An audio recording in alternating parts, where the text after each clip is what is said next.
What's going on, guys? Gonna try this again. My upload speed's like 50, so I don't know why I'm having laggy streams. Let me know if it looks better, please. Right, what was I saying? The whole entire world has lost its mind. Obviously, I have also been losing my mind lately. Extremely difficult week, but I really feel like getting back to work and trying to get active again, despite the fact that I'm still pretty, it's not easy at the moment. Hold on, I gotta try to get this. But there is a lot of really interesting stuff happening in the world right now. There's a huge amount of opportunity, so there's a lot of justifiable reasons to be afraid, I think, at the moment, But in reality, I think we still have this last push to really try to empower ourselves and each other and to try to make something meaningful happen. I mean, it's really difficult to honestly and accurately assess what the adversary is really up to, or if the elites are really as evil as they appear to be, if big tech really has the kind of an agenda that they appear to be. We can't really tell this stuff for certain. So, my decision since I broke up with my partner and everything, I had to decide, am I going to let it drag me down and devour me, or am I going to use this as fuel and momentum to build myself up? And so that's the ultimate conclusion, So I think that the really powerful lesson in alchemy, for example, and really all mystical traditions, but particularly alchemy, is the idea that there's an infinite amount of energy in the universe, and any energy can be used to create any other energy. It can't be destroyed, but it can be transformed, right? So if we use that fear to drive us, to motivate us, to do bigger and better and badder things, it's really a huge motivator, I think. And so that's my best possible advice to everyone out there. Whatever fear, confusion, hostility, anger, all of these things have to be transmuted into something productive. So rather than saying like, oh my God, it's so scary in the world right now, everything's so uncertain, you just are grateful that you have all this fuel that you can transmute into, productivity. So it's actually a pretty miraculous time, with AI. Crypto, by the way, you guys, due to my personal crisis, I missed a huge opportunity to alert you guys to a bunch of AI crypto tokens. And it's really important to overcome financial obstacles right now. So I will get back to sending those signals out. It's probably the last big, money grab with crypto. If things continue going the way they're going, it's probably not a lot of time, but we know exactly what to do. We know how to vet the contracts. We know how to analyze the market conditions. We can integrate AI into all of this stuff to make it almost, foolproof. So, for myself, I'm just trying to meet the global chaostrophe by deepening my understanding and relationship to myself. All this pain lately has made me a much more soulful person, I think, and really allowed for a lot of introspection and a higher degree of understanding. And I think that any time we meet with resistance, it's always that opportunity to create fire and to use the fire to lift ourselves up. So that's my basic attitude at the moment, and hopefully it's helpful to you guys. As I hear myself talking, I'm realizing that I'm really, really tired. So I apologize that I'm not 100% lucid, but I definitely wanted to jump on and just thank the community for being so supportive. If you guys have any questions about any of the topics I talk about as well, go ahead and pop them in there. In either of the chats, I have them both working. I'm so happy about that. But yeah, you guys have been tremendously supportive. It's incredibly important, because as I said, this was totally unexpected and really, really hard. And I'm not gonna lie, the first few days I was really just, it was not a good scene, but moving forward now, I got this amazing place here. It's way too big. It also is kind of a reminder that my family's not here. You know, there's like an extra bedroom and a huge kitchen, and then if you go up on the roof, you can see like Incan ruins and big peaks and everything. So I'm in a really good spot. You know, the neighbors have a bar that's really, really packed all the time. They offered me a gig there, so you know, dust is settling. Things are getting a little bit easier, and so you know, my commitment to building community and connecting people, and a lot of that is happening here in PSOC too, by the way. You know, and there's definitely a sense of urgency. We have to really move forward quickly. And the inroad to making these changes is really clear and obvious, you know, what we need to do and how we need to do it. It's just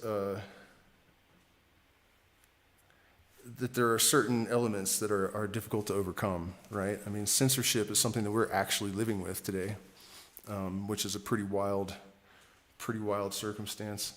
Let me see if anyone's asked any questions in any of the hard times being full. Yeah, I mean, it has to be, you know, especially when it's this hard. You're either going to go down in flames or you have to use it to lift yourself up. And so, you know, it's incredibly hard, but those are your choices. You know, if something tragic happens, lifts you up like a child full of light and innocence, or drags you down like a stone until you choose to let it go, you know. Let the waters kiss and transmutate these leaden grudges into gold. I think I see Saturn on the horizon. Yeah, and you know, there was something that I specifically wanted to mention in the stream that I don't quite recall. You know, well, sort of, yeah. I mean, it's the same shit, right? But this agenda's moving forward. I just saw that New York City is adding National Guard to their subways. So it's literally becoming a military police state in the United States. So, you know, those kind of things, you see it happening, and it's like, well, how are we supposed to deflect that? You know, this is something so much bigger than the individuals, and it really seems like it might be impossible to throw a wrench in the gears of the machine at this point. But I don't think that's necessarily true.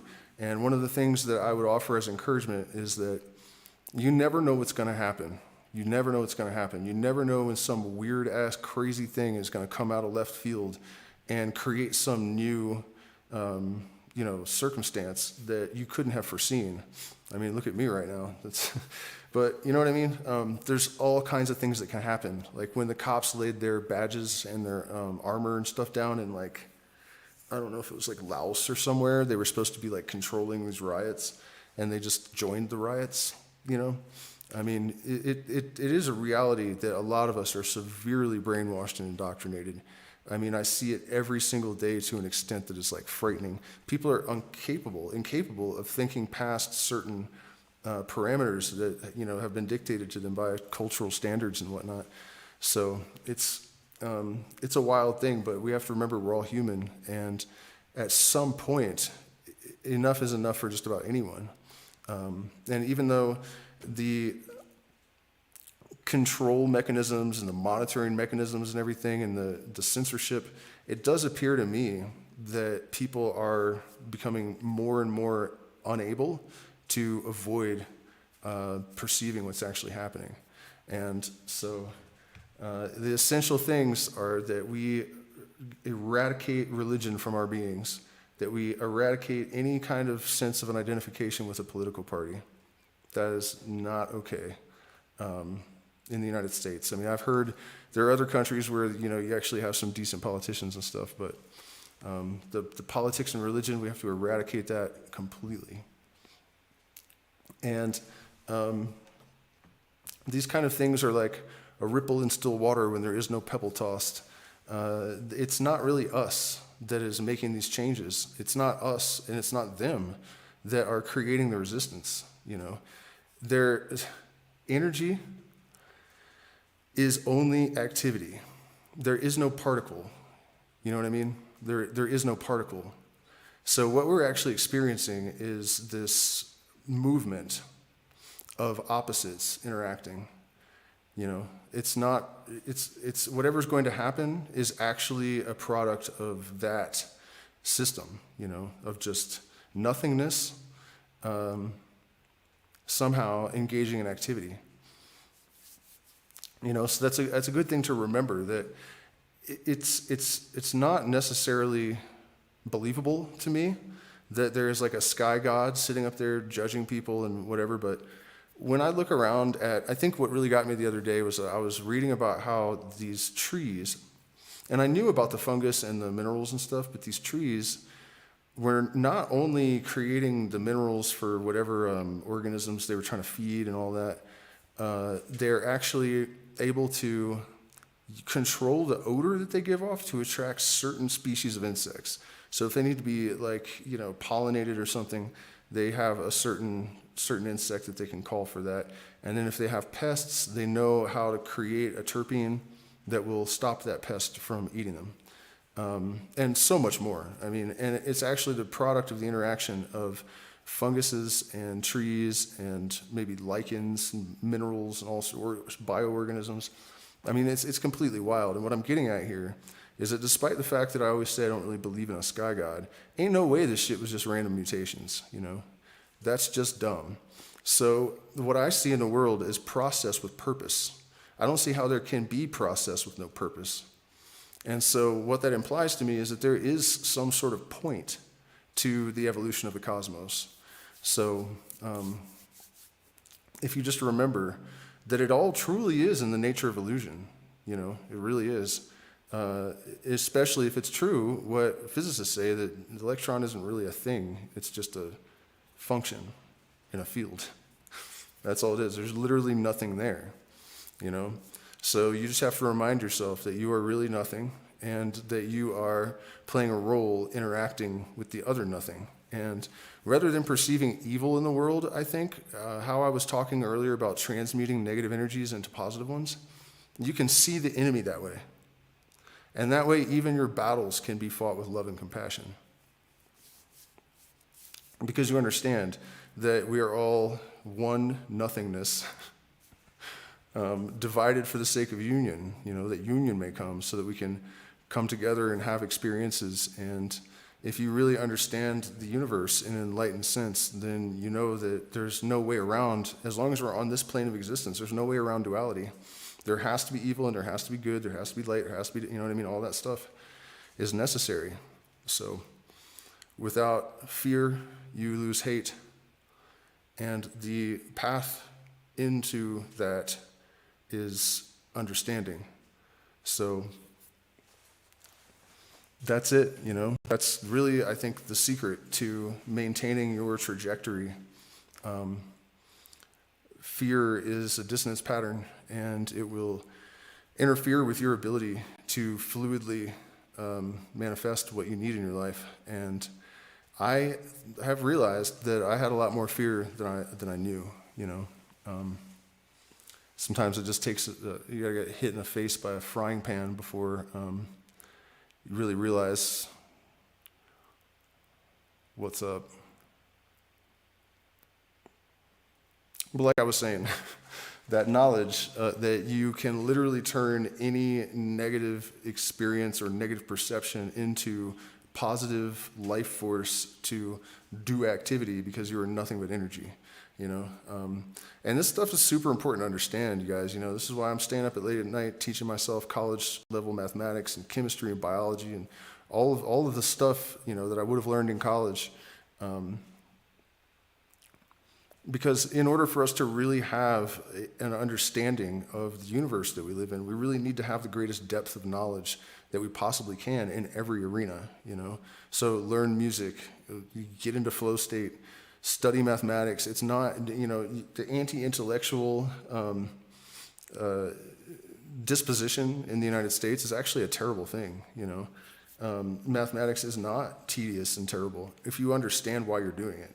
If you have a purpose and it's in alignment with that purpose, then you realize that it's so much more than just working out problems. You're actually changing the structure of your brain. You're integrating deeper, not just perception of the universe, but expanding your ability to even think about the universe, by pushing the boundaries of your thinking capacity, So,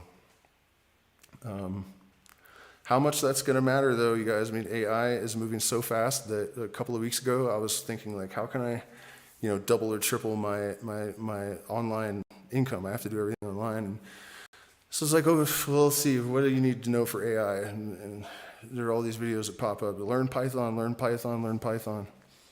I'm like, all right, I'll start learning Python. And then the next week, they're all the same influencers and like experts and shit are like, don't bother.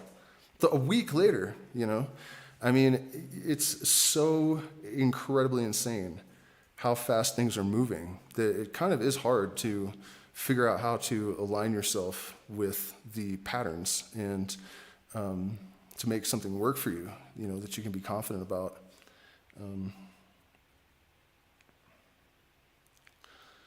Really wild times, man.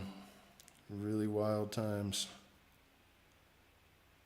I know I saw some really crazy shit on social media recently that I wanted to bring up in the stream, but like I said, you guys, I haven't had a full night's sleep in a week, so I'm in much actually worse shape than I would have imagined before I jumped on here. I probably wouldn't have, honestly.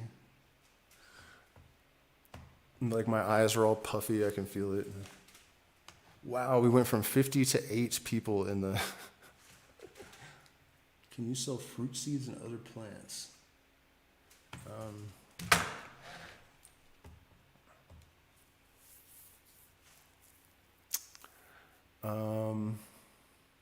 Yeah, I think I can.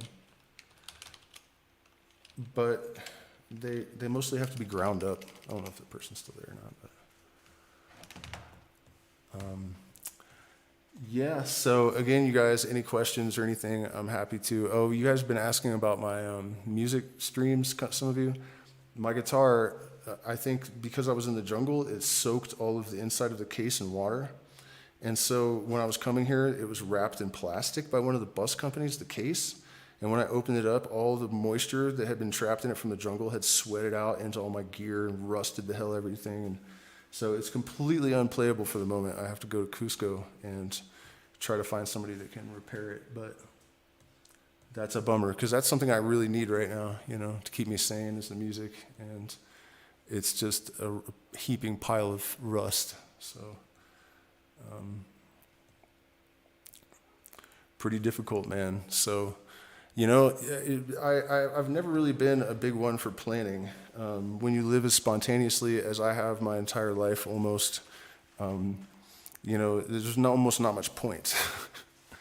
But that's something that, a lot of you guys, I think, have asked me in various capacities, like how to really maintain your purpose, discover your purpose, and it's all about diet, exercise, and constant enrichment of knowledge. That is it, and that is all. And so finally, I have structured it, I guess is what I'm saying. And I would encourage all of you to do the same. Where are you going to fix a PRS there? Well, Cusco is a big city. By the way, this place really is remarkable. Last night at like 9 o'clock at night, there's like indigenous, I don't know what tribe, like parading around the streets in the hundreds in the middle of the night, like banging war drums and playing flutes. And I'm like on the front porch just going like, what the hell? And, there's Incan ruins on the hills all around me. And it'll be really cool to get out there and check some of that stuff out. But I don't know why the Sacred Valley is called the Sacred Valley. I meant to look that up before I got on the stream. But it is obvious to me that something is different here. The people are different. They're more kind and open. And, my landlord showed up at my front door at 12:20 last night in the middle of the night, knocked on the door, gave me a hug and left. I was like, and 7:30 in the morning, I get the message from her like, enjoy the nature today. And, it's just, people are just different here. And there's got to be the reason. I don't know if you guys saw the stream I did the other day. I was walking around town and there's all these San Pedro like just lining everything. So Maybe that's what happened, I guess, just generations and generations and generations of San Pedro have conditioned people to just be cool. It's a wild thing, though, because there's a lot of racism here for sure. Anyone that tells you that only white people can be racist is just stupid. On the buses, they when I took the long-term buses, they would not put anyone beside me on the bus unless it was completely full. And then if they did fill up while they were going, twice the people would rather stand than sit beside me. I guess because I'm a gringo. Like, pretty wild, man. I felt like Rosa Parks on that bus or something, I'm not going to sit in the back. But here, it's a lot different. People are super cool and chill.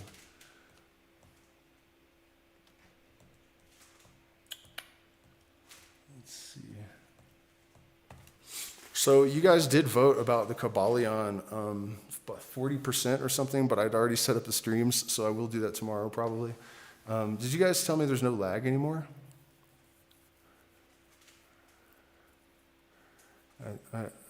Let me know in the chat, please, someone. Another thing I wanted to mention, actually, that's from a Gwar song, by the way, the title of this stream, A Global Feast. It's actually a fitting feast of abject insanity, the dark curtain before the last calamity. And that song came from like 1989 or 1990 or something, so it's really wild how they seem to anticipate all this stuff. And that got me thinking about prophecy and the fact that it's really not even necessary to believe in like psychic capacity to understand that we could predict, how things are going to turn out in society just based on common sense observation and analysis, So I don't know, I thought about that the other day because there's a lot of stuff that's happening that fits so well into all of these like apocalypse, which actually means revelation, and some period of destruction followed by a period of relative peace. So, you see this so consistently, and so much of it aligns with what we're experiencing now. But I'm willing to bet if we could actually go through history, we would find chaos, order, chaos, order, chaos, order, and the pattern would probably be pretty well symmetrical. I guarantee you there's some kind of numerical pattern behind it that can be discerned. And that's, another thing that we really have to do to really ensure that no matter how much the world changes, we can anticipate what those changes are going to be. And you do that by gaining better access to the subconscious through flow state, psychedelics, whatever it is. But I think in this particular moment, it's critically important. Something else I can share from my own experience, you have to, like, if you can develop your intuition to the point that it's like deadly accurate, but you don't have the confidence to implement it, it's not going to do you any good. And this experience that I just had breaking up with my partner, when I was leaving, I talk a lot on this channel about how I've always had like a voice in my head that you could call it the higher self or holy guardian angel or whatever, and it's never told me to do anything bad, and it's always right. So you would think that I would have absolute confidence in it after decades of interactions, and I can tell the difference between when it's that thing speaking and just my regular thinking voice. There is a distinctly different tone, like a lot more power and clarity, and it's much louder than the norm, especially if it's something important. And when I was leaving the United States, it was like, do not do this. Don't do it. What are you doing? Your band is actually maybe going to go somewhere, and you're just going to and it was, of course, it's much more articulate than that. But, and I didn't do it. And then I was realizing over the last, couple of weeks with all the introspection that, I think that just kind of, the realization that was correct, that advice, I think over the years has been just gnawing and gnawing and gnawing and gnawing and gnawing at me, and I just was able to kind of ignore it. So I guess what I'm saying is that, try to do a better job than me if you can get this dialogue going with your higher self or whatever. You have to actually follow through with the things that it tells you and have the faith and the trust to know. There are a number of things that happened even over the last week where I didn't listen to my intuition because I was thinking logically, and it just caused a bunch of problems and lost money and stuff, Like I knew that that when I went to the other house that I rented, that voice was like, there's going to be a problem with the internet. Don't go there. And I was like, she said it's fast. So I went there anyways, and the lady that owns this place was calling me in the morning as I was going over there saying like, look, you don't want to stay there. There's no services, no technical services. Like you can't get anything repaired. You can't like eat really. Eggs are 75 cents or something. I got a whole cubeta for $14 here or something. And I didn't listen. And then I ended up like having to be stressed out for 2 days and, bailing on a lease I'd already paid and ended up here anyways, And it's absolutely true that I knew why I shouldn't go.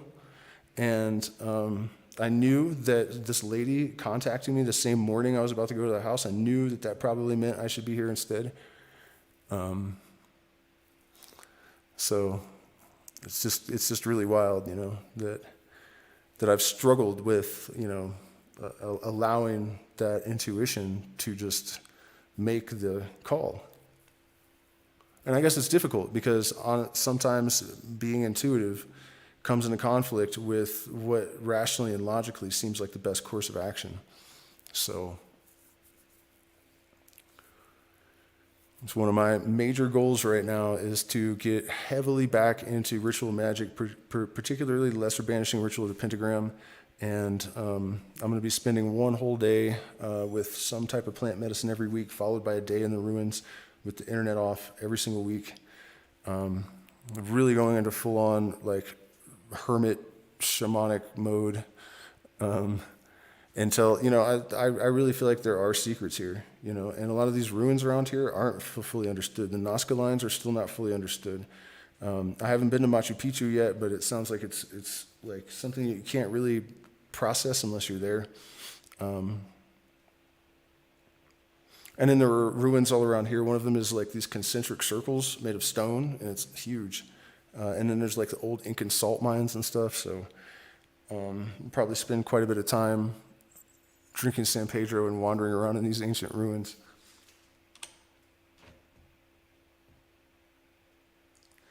Yeah, I've done videos on the lesser banishing ritual of the pentagram. I think the one is in my Patreon, and then there's an explanation video on my channel somewhere that you can find. Do I have mover's remorse? No, I definitely do not.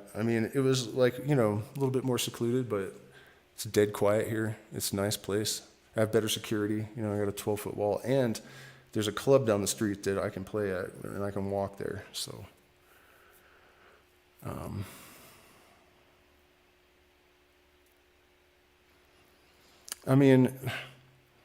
it frustrates me when I think about how easy this actually is, or should be,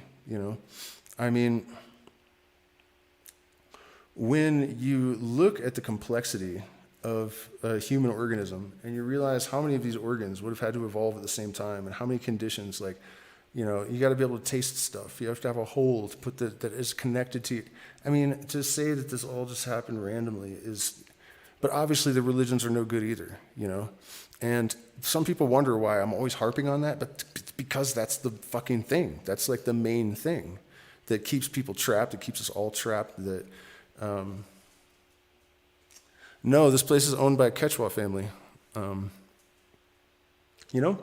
That's like that's where it all starts with religion. And on the flip side of the coin, materialism. So it's just so, maybe I'm stupid. Like I don't think I am. Maybe I'm missing something here. No, I'm not. I just remembered. I heard Michael Levin, a lot of his research was actually inspired by the same kind of things that I'm thinking. This just doesn't add up. It just doesn't add up. The purely materialistic interpretation of the universe, it doesn't.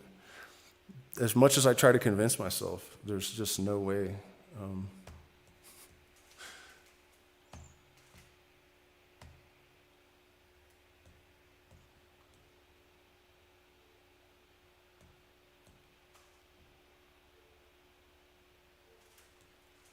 It's hard to make that call.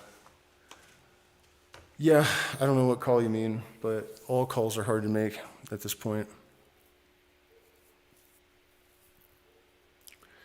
I just hope that enough people that have some kind of capacity to make things happen really snap out of it and take this seriously, that it's going to bottom out at some point, and we really need to be ready for that. Yeah, Jonah, the brumansia that I was talking about, I'm actually going to drink some before I go to bed because I've been having terrible insomnia. It contains scopolamine, atropine, hyoscamine, and a whole bunch of other alkaloids. And the trip that it causes is not the same as an indole ring psychedelic. It's tropane alkaloids are much more dark and confusing and terrifying a lot of times, and in a lot of cases, you can't tell whether the hallucinations are real or not. So, you can really get into trouble. There was a couple of people in Ecuador that drank a bunch of it, and the Quichua told me that they were running around naked in the jungle for 3 full days before they snapped out of it. And it's the only shamanic plant that is mind-altering, at least, that the shaman does not drink. The patient does, because the spirits, the plant spirits of that particular plant are very impish, and they say they're good and bad. So they might help you a little bit, like give you a secret of the universe and then turn into a pile of bones and vanish or something. I wish I could remember the name of these creatures, the Quichua name. But they'll tell people, like, when you take tropane alkaloids, you get parched, is that the word? Dehydrated really, really, really badly. So these spirits will apparently oftentimes tell people to drink cups of sand to try to choke them to death and stuff. Like, it's a weird thing. I've honestly never taken enough of it to have like the full psychoactive experience, and I don't know that I ever would, because I don't know that there's really any point to it except for some extreme cases maybe. It also is used to induce a coma, because here in South America, at least naturally. By the way, guys, hit the like button, share, subscribe, support me on Patreon, where you can join our secret streams tomorrow. There are options in the chat to support. Really appreciated it. It takes money to go and make videos, and I'm suddenly finding myself having to separately support my partner and myself because I was the sole proprietor. So really do appreciate all my patrons. In fact, there's a couple of new ones. Let me give a shout out. Probably should do that in the beginning anyways, but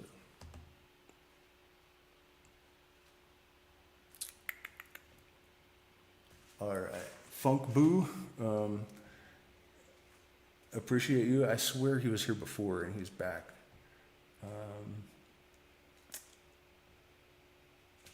Magic Taco, thank you for your support. And Rob Sims, Alpha Draconian, I think has been here for a while. But at any rate, thank all you guys so much for helping me to survive. It's dope. Like, by making that call, by listening to that voice, which knows what you need to do, which is the tropane-based trip. Any datura, mandrake is tropane alkaloids. So like Jimson weed, datura stramonium, the toei or brumansia, and There are others, but scopolamine is used as motion sickness, so it's oftentimes added to ayahuasca in order to stop the nausea, which for most people is not desirable. I learned from Schwar, and if I had said I'm gonna try not to vomit, actually I did in the beginning, and he was almost furious, that I was like. Actually, what happened is he passed the talking stick around at the end of the night, which was how they do it, to maintain order. And when it got to me, I was like, yeah, I just asked Pachamama not to make me vomit tonight because I hate vomiting. I don't want to vomit. And the shaman just his eyes bugged out, and he just like, what, dude? Are you serious? And so I get there the next day, and there's this giant metal, ayahuasca cooking pot full of water with a coconut shell beside it. And no, it was guayusa actually. And so I go in, and after everyone drank, he kind of took me aside, and he's like, you must go outside and drink the coconuts and drink and drink and drink and vomit and vomit and vomit and drink and drink and drink and vomit and vomit and vomit. And I was like, no, I'm not doing it. And he said, please, you have to accept my medicine. So I was like, oh, all right, I guess I have to now. And it was amazing, it actually did feel like a major purification and whatnot. Anyways, the point though is that using scopolamine to control purging is usually not advisable.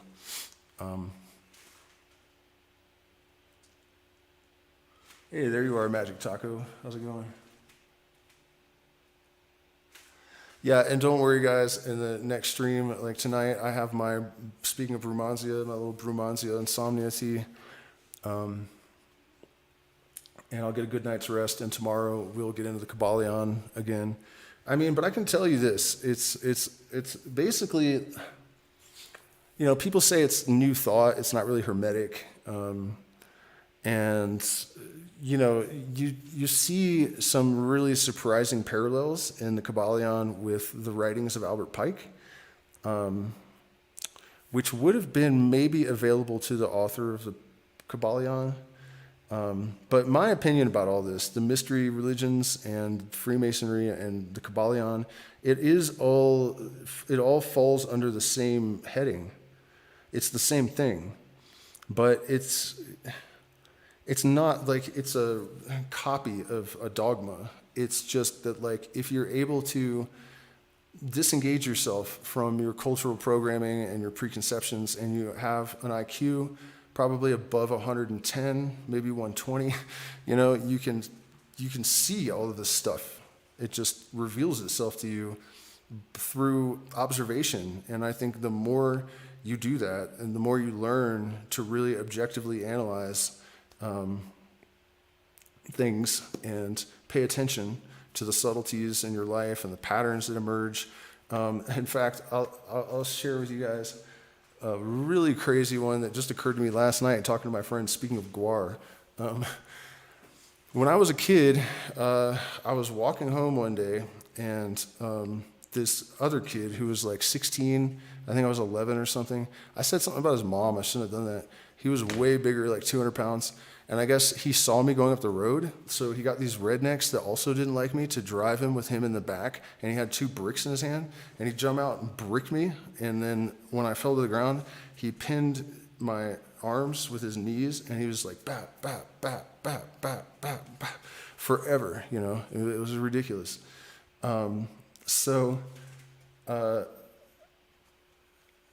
Many years later, I found myself at a guar concert, and they kill hippies on stage, and I was wearing a Grateful Dead shirt. I had dreadlocks. I was pushed up against the metal in the front, to the point where it was scary.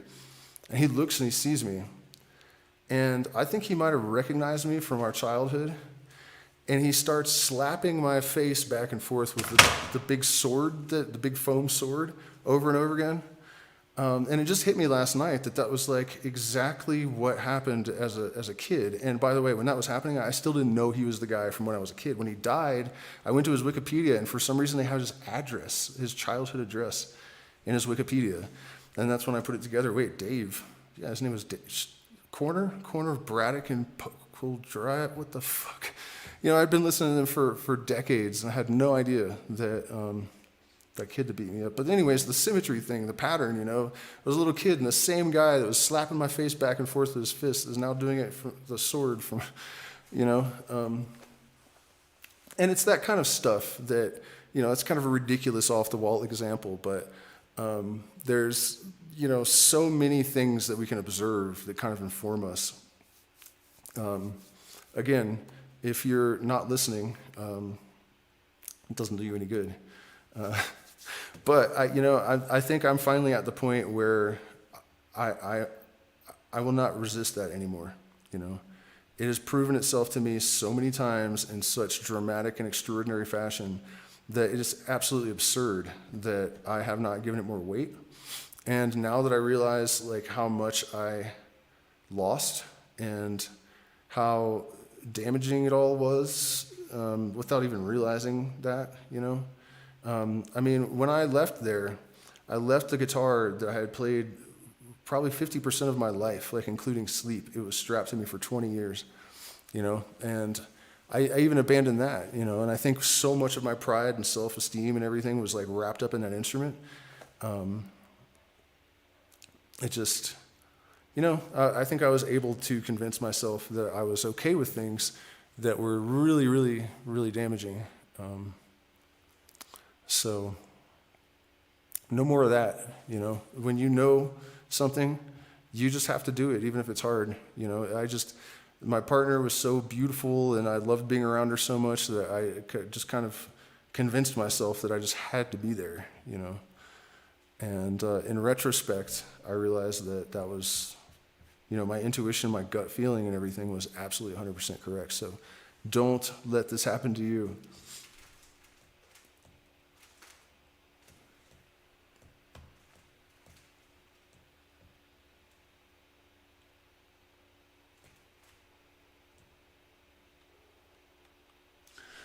No, I still need to get the guitar repair done. Thanks for asking. But, you know, like I said, it's just been a crazy bunch of unexpected expenses lately because I had to get out of that other house because the internet was terrible and I couldn't work. And then, you know, I have to help my partner out. And also I had to rent this place. So I'm just, you know, my head's spinning around from just everything going sideways all at once. I dropped this camera today and the screen, I thought it was broken. It's still not quite right, but... You know, but as I was saying, the dust is settling, the mission's clear, you know, and I'm 3xing my exercise regimen. In fact, I'm going to post my blubbery belly on my channel and then, you know, do a body transformation series, mostly just to make sure, to reinforce my commitment to sticking with it, you know. Not that I'll need that, but so, yeah, you know, and then... You guys, I hope you're all keeping track of AI developments. I know it's something that a lot of us have a lot of resistance to, but you just have to, you either use the tool or you're going to get used by the tool in this circumstance. And if you can't be used by the tool, then you may have a tremendous problem if you don't have, you know, financial independence. I think that's really one of the prerequisites for making it through this transition is that you have to prove to the universe that you're smart enough and decent enough. You know, it's like the idea of heaven in the Bible, you know, 144,000 people that are like good can make it, you know. And that something like that is actually happening on this planet, you know. It really is. And it's accelerating in the good, bad, and the ugly every single week, man. Every single week. I feel bad for you guys in the United States because I know that whether Donald Trump wins or loses, there's going to be all hell to pay. Jeff asked me if I've met any musicians. No, not really. I just went down to I heard music, so I went down to the club, and the guy was like, oh, yeah, man, he spoke perfect English. A lot of people speak English in this area. And there was a huge crowd in there. And he's like, yeah, well, totally book you, but then I got to get the guitar fixed first. And the problem is there's like one luthier in all of Cusco. He's not answering my calls. It could take him weeks. Like, really stressed out about that because it's something I really need right now, you know.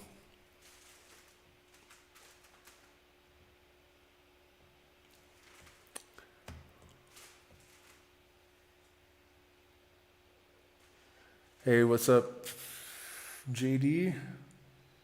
Always good to see you around.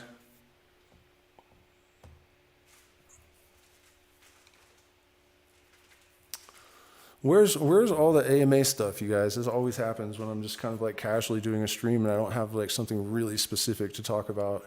No one asks me questions. But if I'm like fully focused on like something I'm gonna I'm gonna do, then nobody needs anything from me, I guess.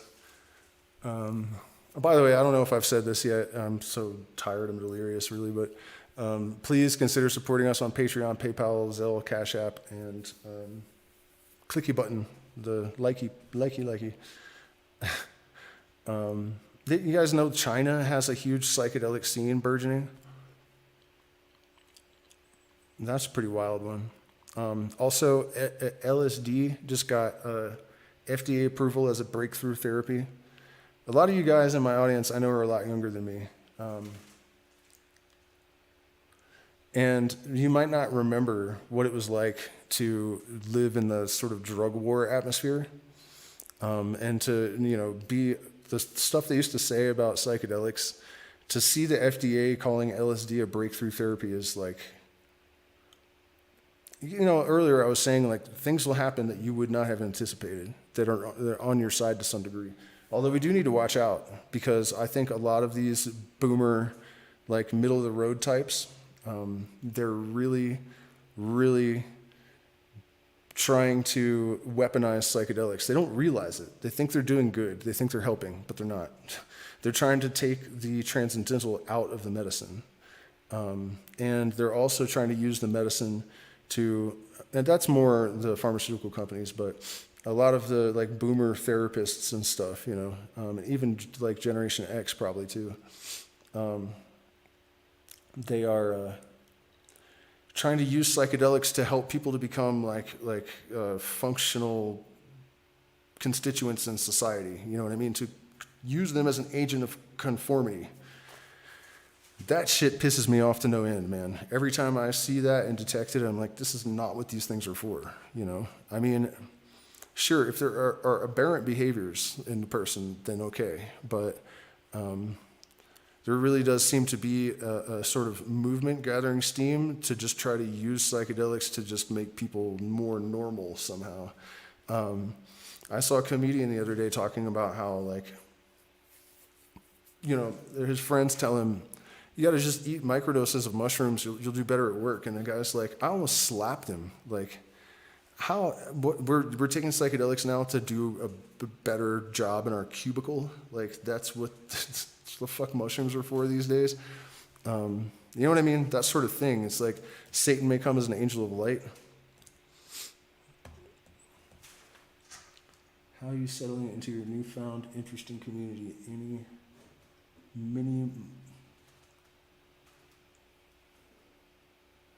Wait a minute. Is this the same chat, or are you guys in both, some of you?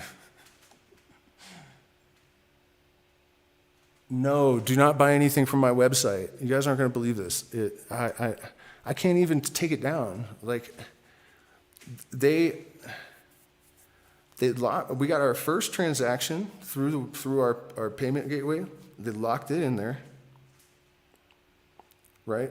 I mean, why would they let you use it if you're not approved for it? Like, how does that make sense? So, for some reason, their code won't go to my Peruvian number. I can't cancel it. I can't turn it off. I can't do anything. I'm just stuck paying for it, and no one can buy anything from it. I can take all the items. Maybe I can put a note on there that says, hey, don't buy anything, because it won't. And their customer service is just AI. It doesn't know what the fuck I'm talking about. So don't buy anything from the website. You can purchase things directly from me. If you need anything, like San Pedro paste, you know, you can email me.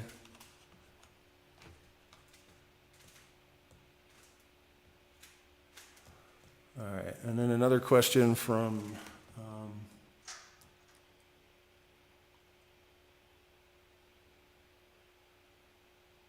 Oh, how am I settling in here? It's amazing. I mean, the landlord's super, super nice. It's, a little bit weird and echoey and empty. I'm used to having a toddler running around and a girl. It's almost like being haunted, really, because Enrique and I were side by side for 6 years almost. We had like 2 days apart or something in that entire period, just always there. And then so Nagwal, since I worked at home, we were always together. So it is almost like being haunted because everything reminds me of one or both of them. Like everything I hear, everything I see, almost, stuff in the computer, like it's really. So aside from the fact that I'm sort of being haunted, it's great. I mean, if you go up on the roof, you can see like the giant Andean peaks with clouds hanging all over them, and there's the ruins everywhere. So far, the townspeople have been really nice.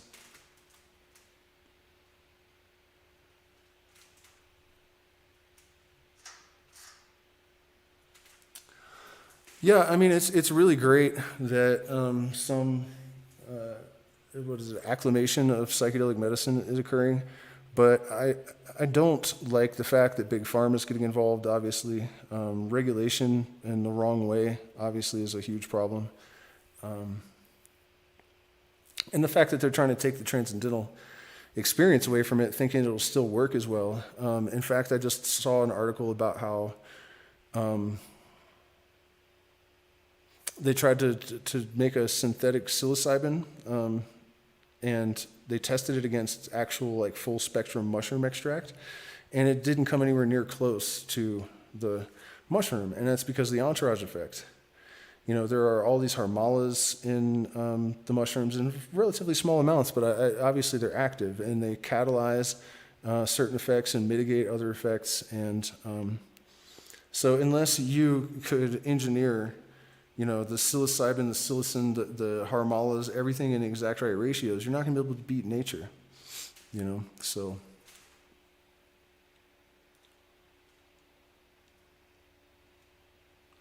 Yeah, I know where they are. I definitely know where they are. I'm just, it's not great. It was not the best decision for her to make, but it's not my decision, really. So,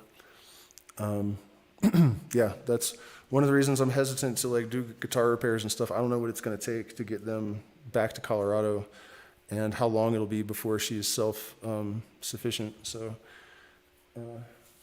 kind of a nasty curveball, man. I was really just on a roll when this happened. My relationship with Nagwal had gotten drastically better, and her too, from what I could tell. It seemed that way anyways. And, I started learning higher mathematics and like studying Python coding, and like just all of my metaphysical stuff was just cooking, like. And a lot of it was being validated in mainstream science too, which was really encouraging to have that happen. Because, a lot of the ideas that are starting to become plausible, I guess, to the mainstream, I've been laughed at my whole life for saying these things. So, and ostracized and stuff. So it's kind of bittersweet, because it's like, okay, yeah, now, and, even though a lot of the stuff on my channel precedes, other people talking about it, it's like, and you guys are all acting like you just figured this out when, people have known it for thousands of years or whatever, especially the scientists. That's who I'm really referencing. They really, science has a tendency to make a big fuss about its rediscovery of magical wisdom, make a big fuss about its cleverness. Science has a great capacity to discover old scraps of magical wisdom and make a great fuss about its cleverness. Hey, what's up, Dead Fish Cheese Spread? I know, man, I watched a little bit of my last music stream, and there were moments where I was like, damn, dude, I guess I can still play. And the guitar is a mess. It's so hard to play. So when I realized that, I was really excited because I was like, shit, man, some of this is like the most, it's not consistent because I've been practicing for very long, but there were moments where I was really shocked at, some of the bluesy stuff, and because I don't know what's happening while I'm doing it, really. It's a weird thing. But definitely doesn't sound like music when I'm doing it, it just is like, I don't know, it's hard to explain. But then when I play it back, oftentimes I'm like, whoa, hey, that actually is, I don't remember doing this. So, but yeah, it's a hassle, man. It's also difficult to get strings. My strings are completely rusty, and I have to go an hour. So hopefully in a couple days, I'll go drop the guitar for the luthier, and we'll get the music stuff going again, because yeah, it would be really, really good for me to be able to write some music right now and practice a bunch. And because I'm not really in the clear. I mean, this is incredibly painful and haunting. Like, I have moments where I'll think of something and I'll just stop breathing, and like wake up in the morning, and it like takes me 10 or 15 minutes to figure out like this has actually happened. I'm here alone all of a sudden. So yeah, my main escape, I guess, is unplayable at the moment. So I got to do something about that. You'll mail me strings. That would be sweet, because they're like $20 a pack here. So it's it's difficult. Yeah, awakening enthusiast. I'm doing better. I feel like it's very difficult, but it definitely made me into a better version of myself, I think, pretty much instantly. And I feel more in touch with myself than I had, because I think I was having to suppress so much and like ignore certain things that I couldn't really ignore, that I was detaching increasingly from my soul, basically. And now, even though I'm in a lot of emotional pain and shock, I can feel my soul again more. So it's obvious that there's some purpose to this, some point. So yeah, I guess that answers your question. It really fluctuates from day to day, moment to moment, like how I'm handling this. And it's not like it's the only thing. We had a suicide recently. We had a tragedy at one of our events, and like, it's just really been one thing after another for way too long.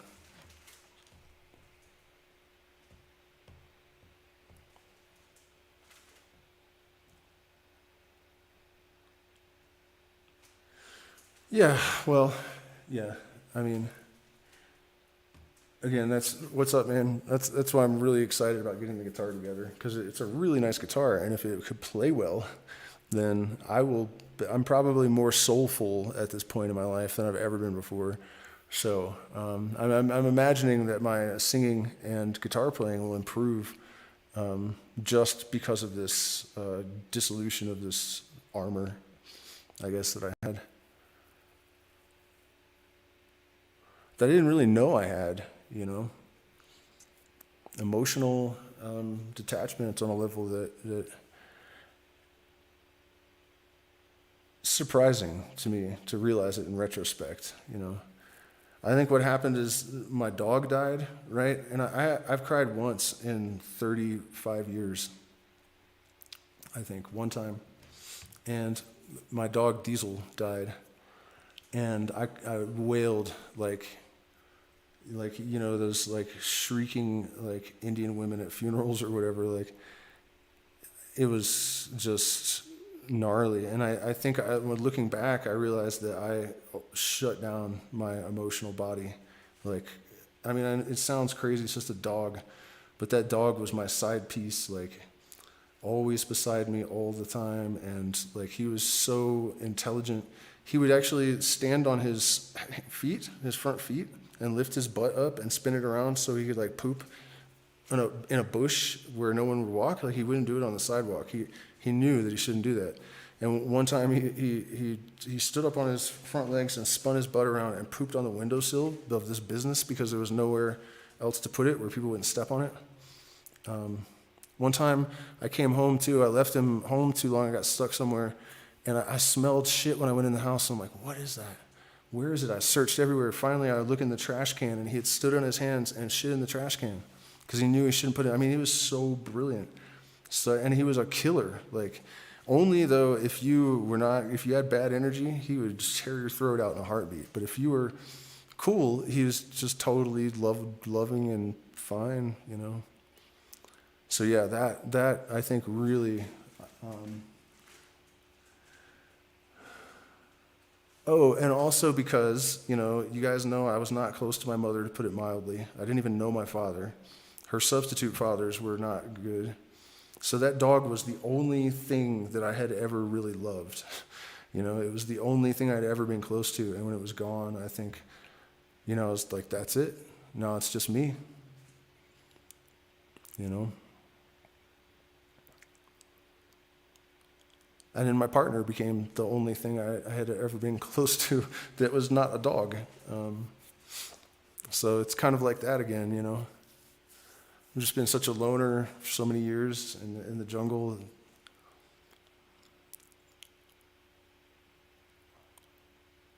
You know, and so the dog died, and then my mom's suicide after a really terrible argument. I think that just, those two things I became like a one modality emotionally, you know, not up or down much, just like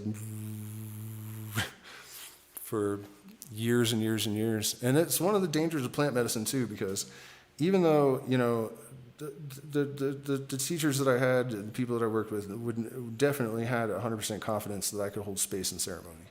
But they definitely also made it clear that I was not done to the extent that I thought I was with myself, you know. And I think because I had consumed ayahuasca with Bobansana and experienced that unconditional love for Enrica during that last ceremony before we got together, I thought that fixed it all or something, you know? It's like, oh my gosh, I didn't even know this existed. It was like, okay, well, there's a breakthrough, so it's good now, you know? But another thing about this is, and this could be good advice for anyone out there that might have a similar background to me, where your parents are not really like, they weren't really,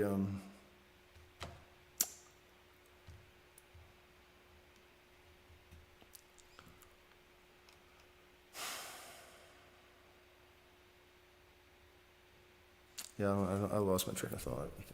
I'm getting a little bit overwhelmed thinking about all this stuff.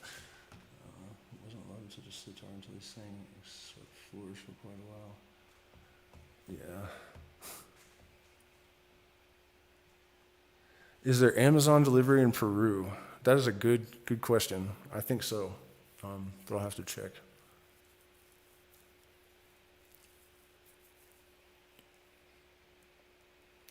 Good to see all these regulars in here. This is definitely like one of the lowest viewed streams that I've ever done, though. Maybe the title or the thumbnail was a little bit weird.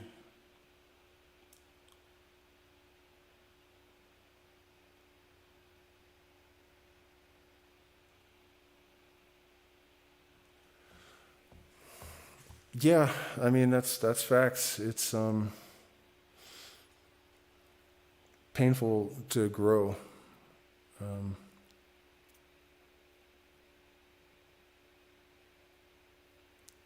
It's also quite shocking the power the subconscious really has, you know. Be careful with any woman whose father was the first to break her heart. That's all I got to say about that.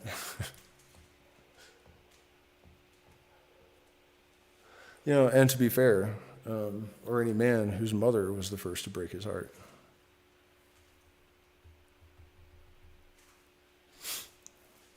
It's really a wild thing, you know. They say you always end up with your mom. And my first wife, her fiance killed himself exactly the way that my mom's teenage like soulmate did. Exactly the same. And then the next like serious relationship I had was this girl that turned out to have severe narcissistic personality disorder, and that's how I learned about my mom and what was going on with her. But when I met my last partner, I thought, no, this one's not like that. And but lo and behold, looking back over this, it all started clicking. Like, she had this sort of awkward way of hugging me sometimes, and my mom used to do it, and she would make the same face when she did it, And I think I probably just was like, because I'd really have a hard time with my mom. So, and lots of stuff like that, I would do something I was really proud of when I was a kid, and my mom would be like, and my last partner was like that also, kind of just like totally disinterested and like, oh, all right. Like after a Dead show I took her to, we ended up living with Bob Dylan's ex-wife for a couple of weeks. And, all these extraordinary things that we would experience, and she just didn't really like, So it hit me that you can see that I'm getting much, much better, because the level of toxic and insane in these partners has, diminished a little bit and then a whole lot, but I still was trying to marry my mother again, even though she is like my arch nemesis in a sense. It's wild, right? I mean, but that's what we do,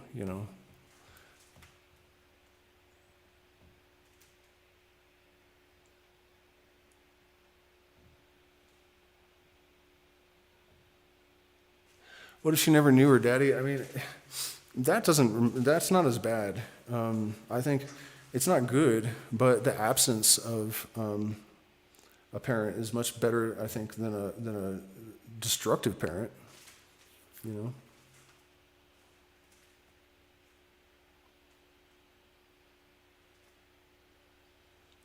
No, I'm definitely not in northern Peru. I think I'm almost in Bolivia, like southwest, I guess. Definitely really like it. I want to go back to PSOC and get some better video to show you guys if you haven't been there. The indigenous tribe, I think, is called the Tare, and they have these like giant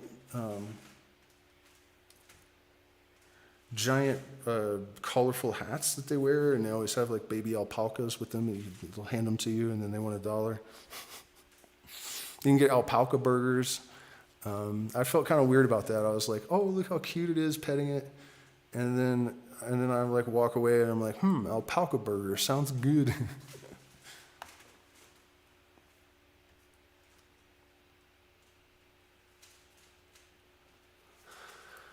Yeah, no parent is definitely better than destructive parent.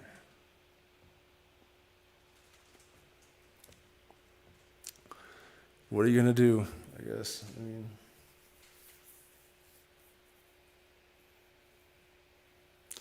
that's the important thing, is to like be able to objectively analyze yourself. And I've been really good at that. I think another reason that I missed a lot of things is because I used to be so dangerous and insane, and like, you could provoke me to danger levels like quickly and easily. And I think that I was thinking in relative terms, you know what I mean? Like, I'm nowhere near anything like that. I don't really lose my temper about anything anymore. It's been 20 years, So I think when you have like major stuff earlier and you get rid of that, I think I kind of felt like that was, but in retrospect now, I realize that I'm still very emotionally guarded, and that I could have done a lot more deliberate work to open myself up, but it doesn't matter because now I know that, And of course, I'm sharing this with you guys because I encourage everyone to embrace that kind of introspection, avoid a whole lot of heartache. Do I feel safe here? I mean, I got a 14-foot stone wall with like broken bottles glued to them. all around the house and like 3 layers of like doors and keys and stuff. So I mean, I don't know. I wouldn't necessarily go to like, there is crack and stuff here, I guess. I definitely ran into 2 baseheads in town today that were kind of like, whoa, like making weird noises and kind of acting aggressive towards me and whatnot. So, but yeah, overall, I mean, PSOC even more so, I think, because it was really nice. Another thing that is interesting about this area is that Peru is supposed to be a very poor country, but I really felt underdressed last night. I couldn't believe how good everyone looked. And they all were wearing almost all black. Like every person, which totally suits me. Like I used to actually wear a black, like a really expensive black, like gangster suit all the time. And this like, expensive beaver skin hat. And I miss that suit.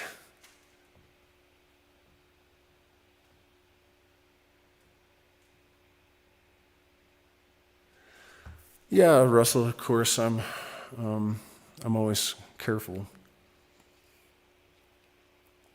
But it's not, this isn't like a big city or anything. It's just,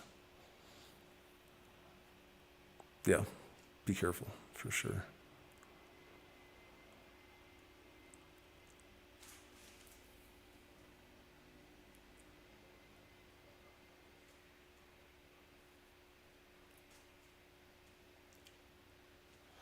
Yeah, well, of course, I'm not saying that the plant medicine didn't tremendously help me.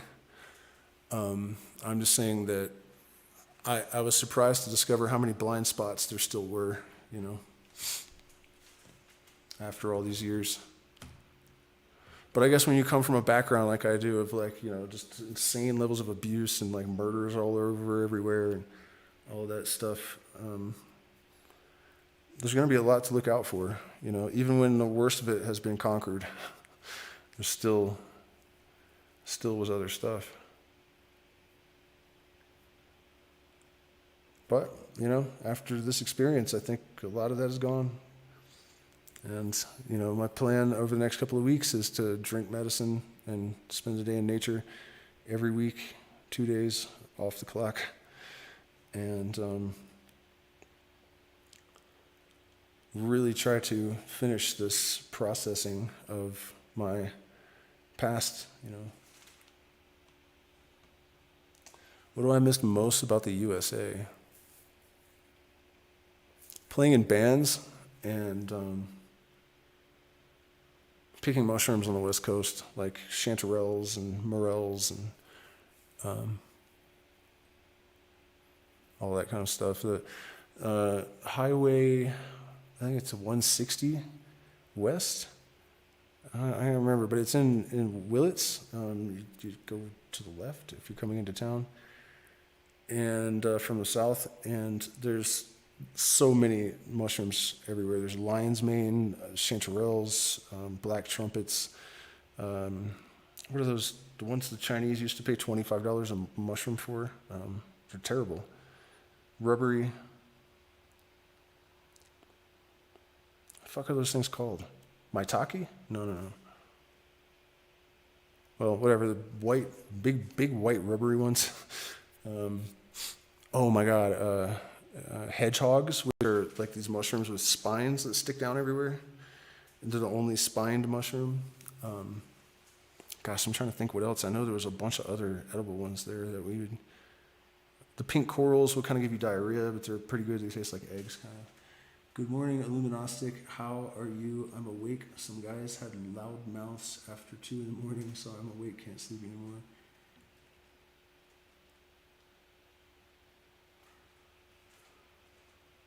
Well, welcome, Johan.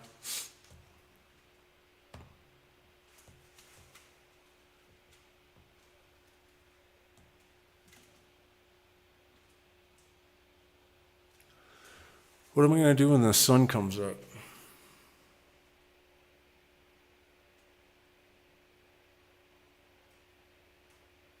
Maybe go up the mountain and check out the ruins up there on the hillside. May, why do you miss mushroom foraging? You also moved somewhere where you can't really do it. It doesn't rain much here either. It's kind of cold. There might be something out there. I don't know. I'll go look if it rains.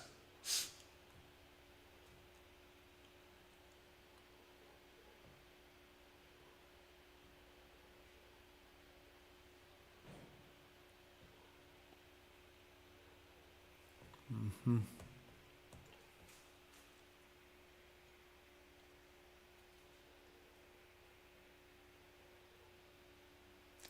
Late in New York. It's only 8:30 there, isn't it? What is a good question to ask the medicine beings? Anything that you can prove that you didn't know, and try to get answers from them for stuff they shouldn't be able to answer. That is a great test to see, what it is that you're actually dealing with to some extent. For me, I usually, like, the stuff comes up organically, I'm not saying I don't set an intention before a ceremony, but it's usually for other people, mostly. So my interactions with them seem to be it's just sort of organically generated, Like whatever needs to be processed is what emerges. It doesn't really need to be so deliberate. But aside from just, the satiating curiosity, by trying to ascertain whether they're objectively real or not, chances are pretty good that if you have some issue that is problematic for you, you know what that is. And so the best question is to pose, like, what do I do about this? Where did it come from? That is another thing, that kind of psychoanalysis, like, how did I get this way? What was the original trauma? I mean, for me, one of the things that really got me for years, and it took me a long time to figure this out, but I'll give you an example of that tendency to self-sabotage and stuff, and how I eventually traced it to source. I remembered as far back as building this Pinewood Derby car with my dad, and I was winning the race by far, because their parents were all yuppies and they didn't know how to build anything. He was kind of a redneck. So I was winning it, but I jumped out of the car at the finish line, like right, for no real reason. And I realized I did that with my band. I did that with everything. Like, I would create all these extraordinary circumstances and then tear them down before anything could come of it. And so eventually I was able to trace that back to my mom, blood red in the face, screaming at me when I was a toddler because I had asked for ice cream, and she's like, "You don't deserve ice cream." And so that "you don't deserve," because she was actually pissed that she was too broke to buy a fucking ice cream for a kid, So it made her that mad, but she took it out on me, in an insane fashion. And so eventually I was able to figure out that that's probably the moment where that all started, because it comes down to feeling like you don't deserve something, right? So that's kind of what you have to do, is to just go into that space, I think, prepared to try to do that kind of analysis with the assistance of the medicine. But, especially if you're newer to it, you need to make a detailed process, with stages if you're really trying to get the most out of it. And another element of that is if you're new, don't worry, it gets easier. Eventually, at this point in my development, if I have taken a strong dose of ayahuasca,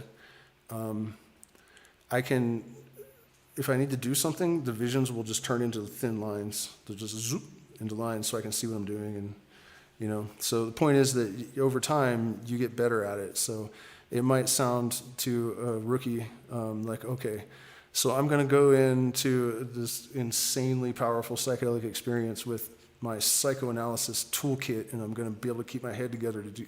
Yes, you are. Maybe not the first time or the second time, but yes, you are.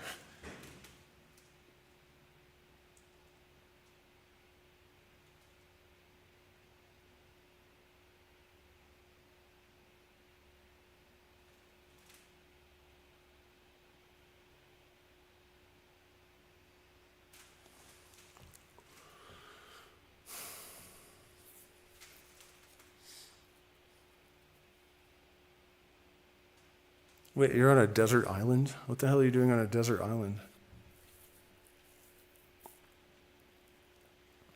You know, we didn't really even talk much about I really wanted to not talk about all this personal crap tonight and not think about this relationship that's just ended, but I guess it's still really difficult. And a lot of you guys are asking too, which is fine, but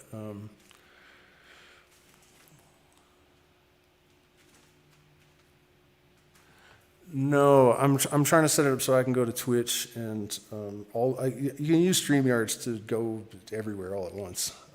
I don't know if it's like hard, if it takes a lot of bandwidth to do that, or I have to do a little bit more research, but that's one of my plans is to really start pushing all this stuff a lot harder, you know. I mean, I used to be much more motivated and focused than I've been in the last few years, and so that's one thing that I'm grateful for from this situation, is that it made me acutely aware of a lot of stuff.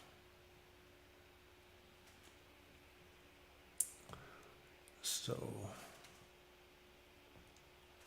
I need to get some water, though, and you guys can think of some questions if you like.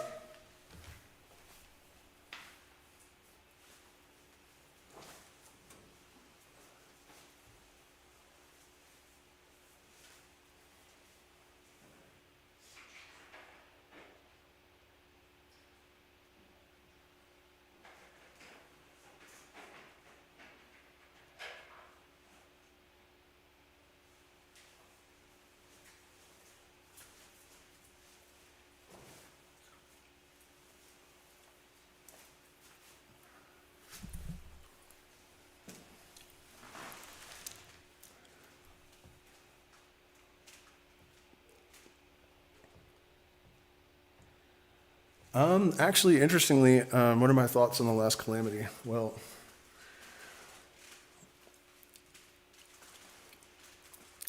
it's really as simple as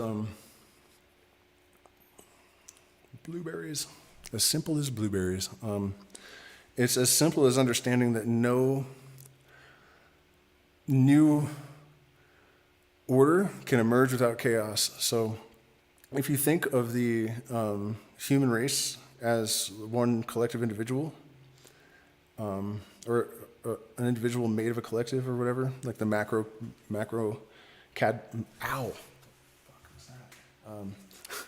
the atom cadman, and the microcosm kind of idea. So the shaman has to go insane before he becomes a shaman and put himself back together. And what that's about is the breaking apart of a rigid structure in order to allow a new structure to emerge. And the human race has to do that too. You know, if we're going to evolve into a truly spiritually sophisticated race, then there must be that collective breaking down. I mean, on a societal level as well, you know. You cannot have any emergence of any kind of new order of things without chaos first. Oh, and have I been around any Masons here? Sort of. There was a girl that contacted me because I posted in one of the PSOC groups, like, hey, I'm a YouTuber and I'm coming, and it would be good to network with people and, you know, make some content and also friends. And so she contacted me, and her bio is basically an outlaw since the age of 18 outside of the system, former ayahuasca facilitator, and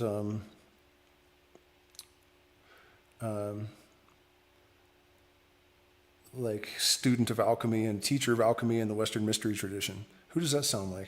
You know, I mean, it was exactly the same bio that I have, basically. Yeah, totally. Exactly.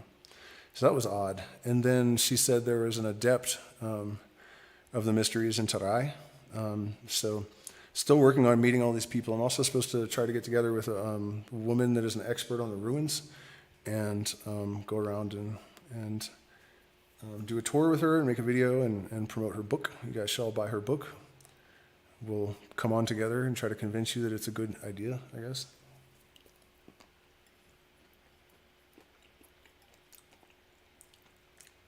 You know, as I was saying earlier, these areas here are not even fully explored. They're not like Vilcabamba, which is basically like Spirit Valley. It hasn't even been excavated. It's just there, 2,000 years old. So, you know, I'm quite sure that there are all sorts of secrets that this land here can yield. And I'm definitely going to attempt to do that. And I think it's probably not, I don't know, probably not that uncommon, I guess. But when someone looks at a different tradition through the lenses of, or so when someone looks at a tradition through the lenses of a different tradition, I think it's very likely to lead to some insight, you know. So if you have archaeologists that are working on an area and they discern all this stuff, you know, there's anthropological archaeologists as well. And so they discern all this stuff, and but they do it within the parameters usually of their niche. You know, like this is a guy that studies the Mayans. This is a guy that studies Incas. Like, you know, and also from the matrix kind of educational process bound, you know, point of view, which I don't think is necessarily always going to tell you everything you need to know. So, point being, I'm thinking it's not out of reason that I might notice things that will tell me stuff that isn't readily obvious to a lot of other people that might go to these places. I don't really know what if there's like symbols carved into things or you know, like, yeah, I don't know if they're just giant stone structures. I'll find out this week.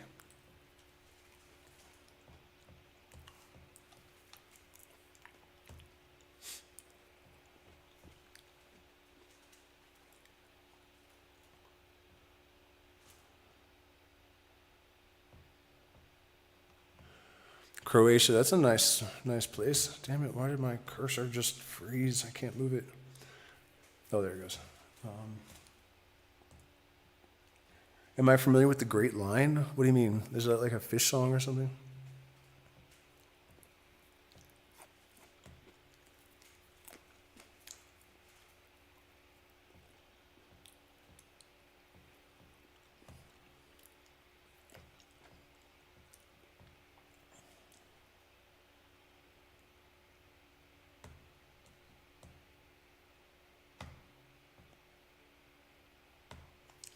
Please don't forget, all you groovy people out there, to hit the like button, share, subscribe, and there are all the addresses in the chat that you can use to support us. It's still us, even though we're not together. I am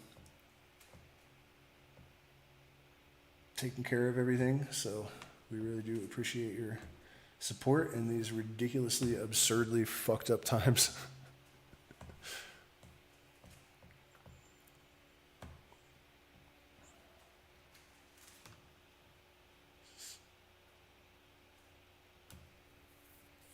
Is dead fish gone? I really wanted to know if that line is.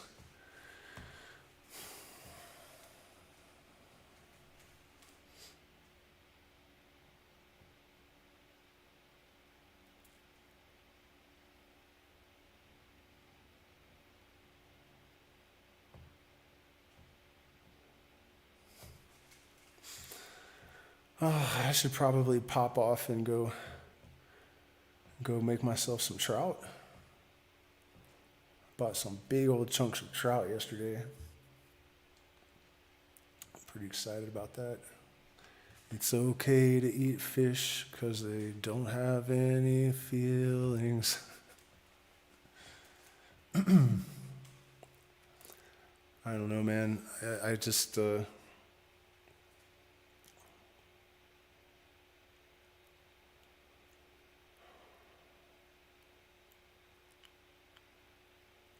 just really hope that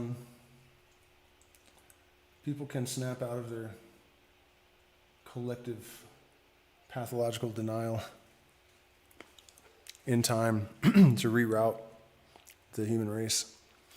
You know, so much potential. The AI cryptos, I'm telling you guys, $100, the right one, you'll have $100,000 in a month or less. And it's not like they're so hyped that when they launch, they're all going to go, and then you can just sell at the top and just be an asshole. Who cares? I mean, we have to move forward, you know, that's my thinking. Rapidly, and even like I don't care if it sounds unrealistic, just get it done, you know. That's my attitude at this point. It's always been my attitude. And you know, up until the last few years where it's been more of a struggle, every single time I said I was going to do something outrageous and people are like skeptical, I always did it. So my track record is enough to give me confidence to tell you to do the same thing if you're hesitating, you know.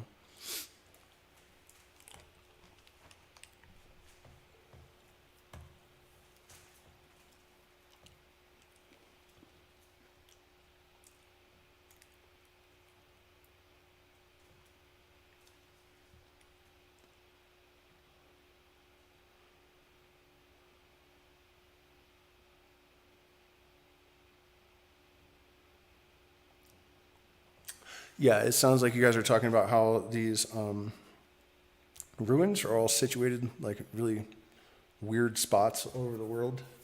There are other consistencies that are pretty hard to explain, like the mercury around some of the burial chambers in Egypt, and there's also mercury moats around some of the Aztec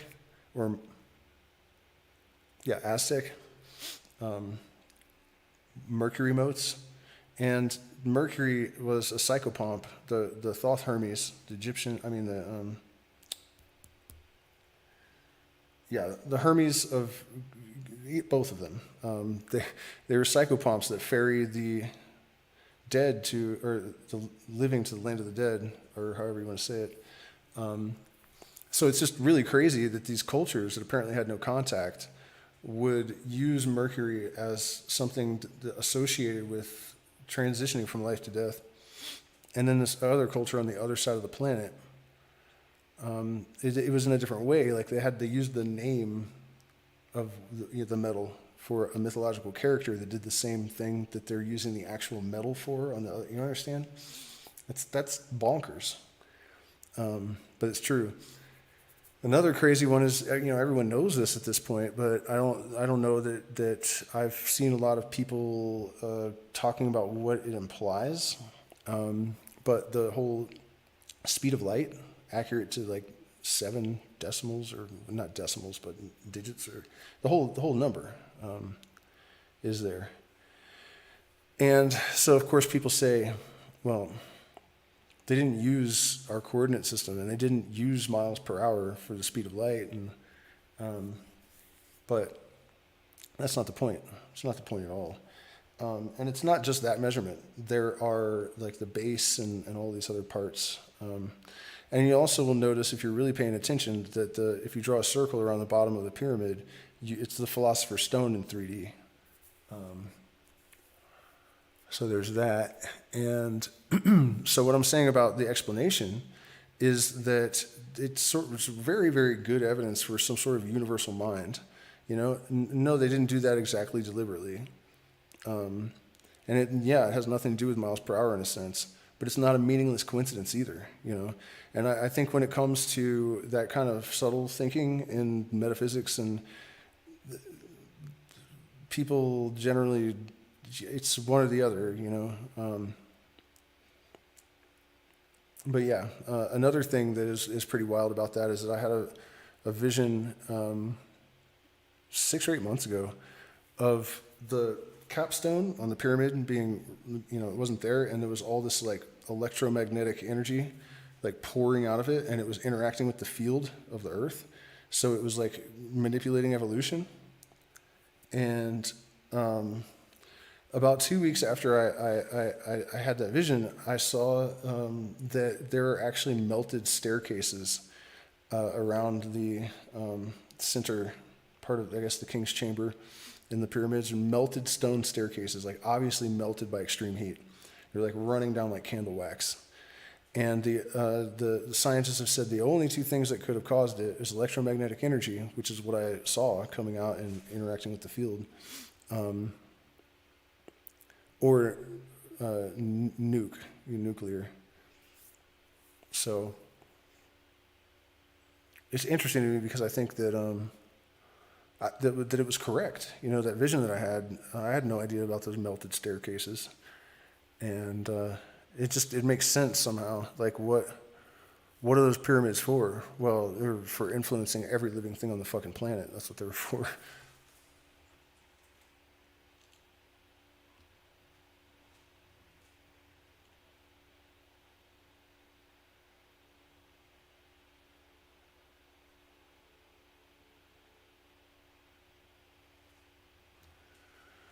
How many languages do I speak? Spanish, not quite fluently, and English, a little bit of Quechua, tiny bit of Shuar, like just a few words. You know, it's really hard. It's so weird sounding.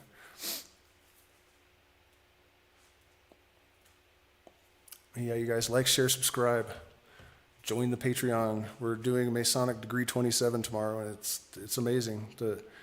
When you read the Masonic literature, and you instantly realize that it can't possibly be what the conspiracy theorists are saying. It just isn't. But you also see that they are using basically what we would call magical principles, I guess. Basically seeing, entire populations as energy and geometry. And that's really how magicians think, In the front of Aleister Crowley's Magic and Theory and Practice, he says, this is a book of spells, conjurations, angels and demons, and other things that may or may not be real. Whether they're real or not is immaterial. It only matters to the student that if you do certain things, certain results will follow. And that's, the real Western occult tradition is not really so much about spirits and demons and all of that stuff. It's more about just understanding the laws of nature and using them to whatever your ends are,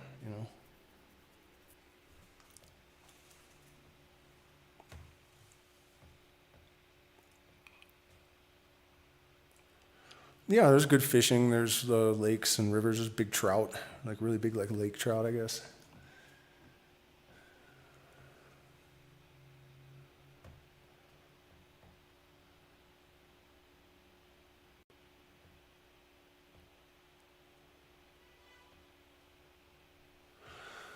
So yeah, you guys, some Kabbalion review tomorrow. I mean, of course, don't hesitate to, suggest subjects for future videos and streams.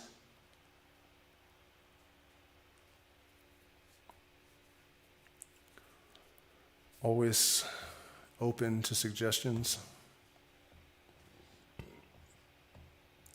I don't know if I really finished answering this, what do you think about the last Calamity? That's what's so difficult, I think it's paralyzing a lot of us, including me, part of my issues over the last few years, how to do with that. Like, what's the point? They're obviously going to enslave everyone and maybe blow up the whole planet. Like, what is the point? Like, what,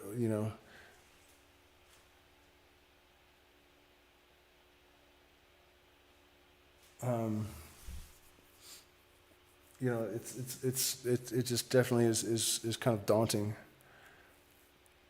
to try to maintain positivity when we have like Putin threatening to nuke people, and there's so much divisive political maneuvering and wedge issues being beaten into everyone's skulls, and the left turning into like some kind of weird mutant Nazi version of the left that I was a part of when I was younger. It's really difficult to make that kind of call. So that's why I was saying earlier that I think that the only real rational course of action is to operate under the assumption that you're going to make it,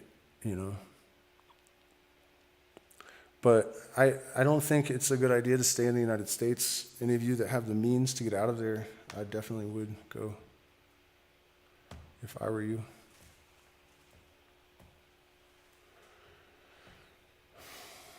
Well, I'm going to go make myself some trout because I am hungry.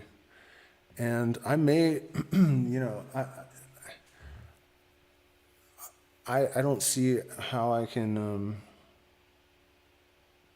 sleep. Oh yeah, I got the Toei.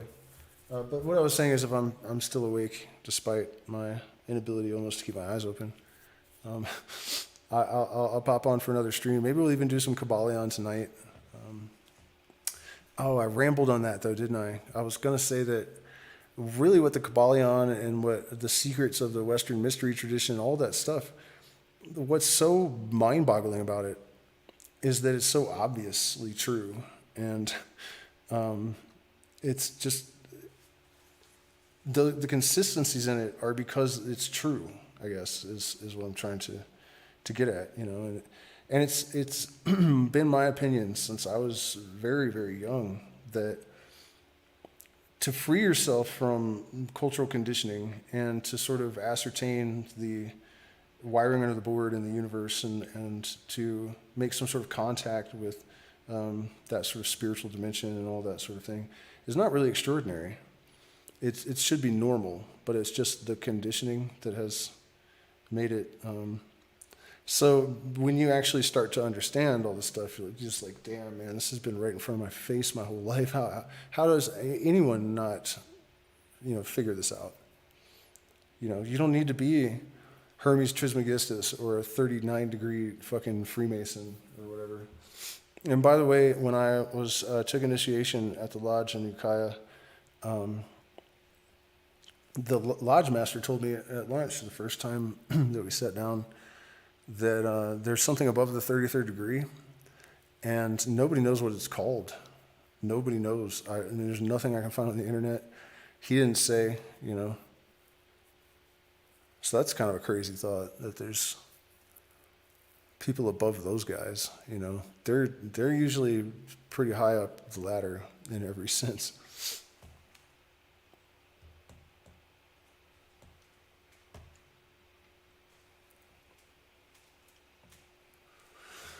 So, you guys,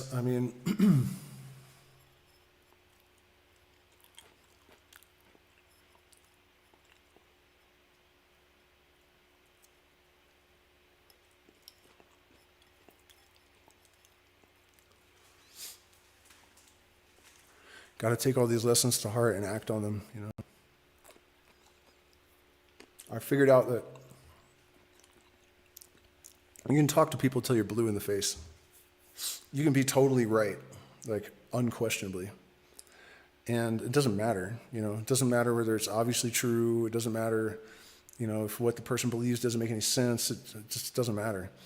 If you're really interested in causing some kind of change and you'd like to see the human race start acting right, the only effective course is to lead by example.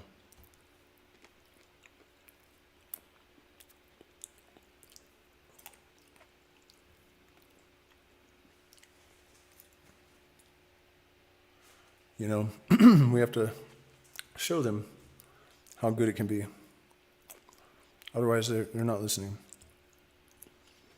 They want to see what you do. And then if they see what you can do and they want to do it, then they might start listening to you.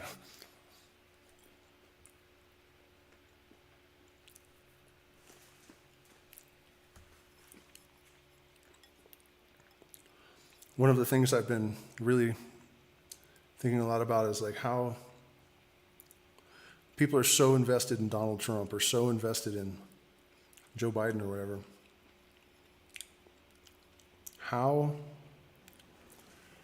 What can we do to dislodge that? To dislodge that from their being, that sort of loyalty to this puppet, It's a crazy thing, man, to see how much people believe the president really controls so much stuff and such a, all-powerful, sort of almost godlike political figure in the minds of so many people in the United States. It's really, really insane. Because it's so obviously bullshit that they're, Donald Trump is no one's hero. Joe Biden is no one's hero. The whole thing is scripted game with an agenda behind it. He's not being persecuted, It's just all a show because they have a plan that they're trying to pull off.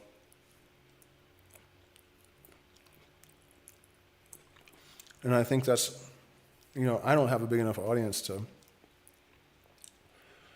really tear that down. I'm going to try to grow it, even if I did come up with the right things exactly to say, it's difficult for me to get past all the restrictions that have been put on my accounts, all of them. So, but something to consider, I think the only hope that we really have of changing the trajectory is to force people to confront reality as it actually is,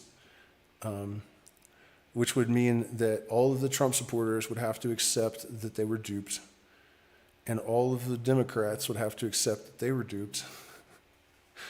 Otherwise, as long as they maintain these insane commitments to these figureheads of ideology, we're not in a good place. That has to be over. That kind of idol worship of politicians and gurus and stuff. I mean, I watched a short clip of Sadhguru talking to someone the other day, and it's just, to me, it just sounded like a sensible, smart person. And there's people worshiping him and shit. That's how bad our society has gotten,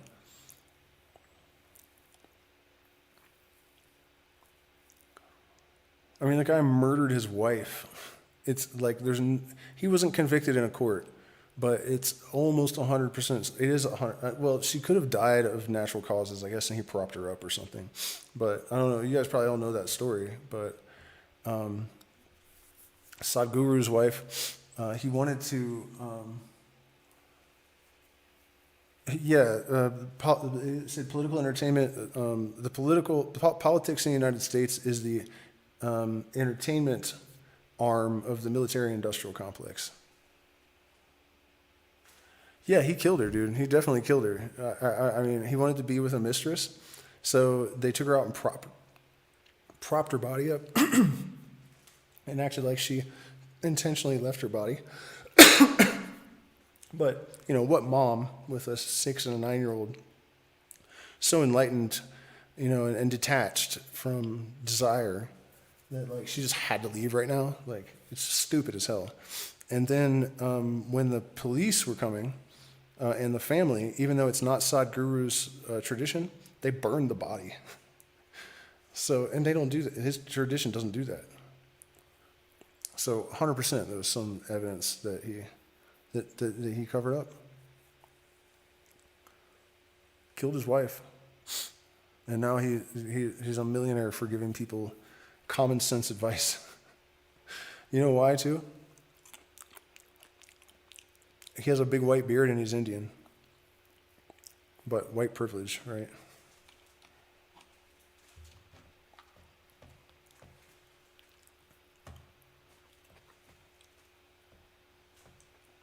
Hell yeah, man. Do I like black people? It depends on which black people.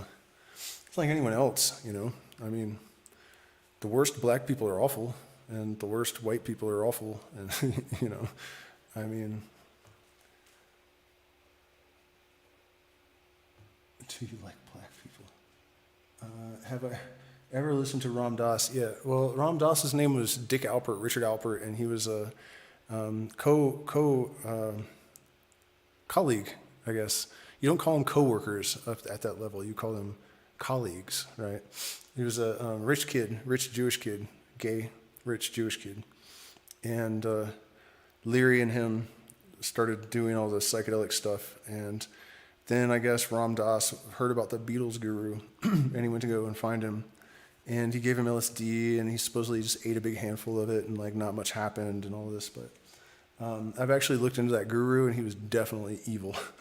So Ram Dass was a sweet man. Is he still alive? He must have died.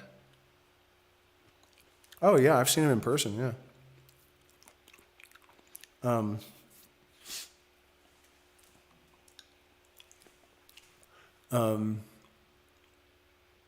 Yeah, I mean, Be Here Now and all that stuff. I mean, I'm not saying that he wasn't a sweet person, but his guru is not. His guru is not good. Just like most of those guys, you know.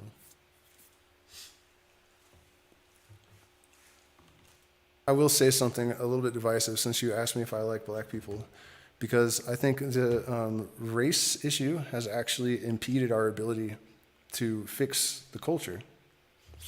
And I'm not just talking about black culture, but white culture as well, because, you know, if you're out there justifying the things that